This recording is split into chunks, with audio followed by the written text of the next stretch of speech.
కళ్యాణమే వైభోగమే పరిణయమే మరి పెళ్లి సంబరమే అందాల వరుడు పరిశుద్ధుడు చక్కని వధువు కన్యాకు అందాల వరుడు పరిశుద్ధుడు చక్కని వధువు కన్యాకు జరిగే పరిశుద్ధ వివాహమే పెరిగే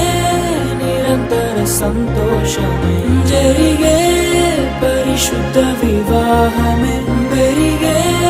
నిరంతర సంతోషమే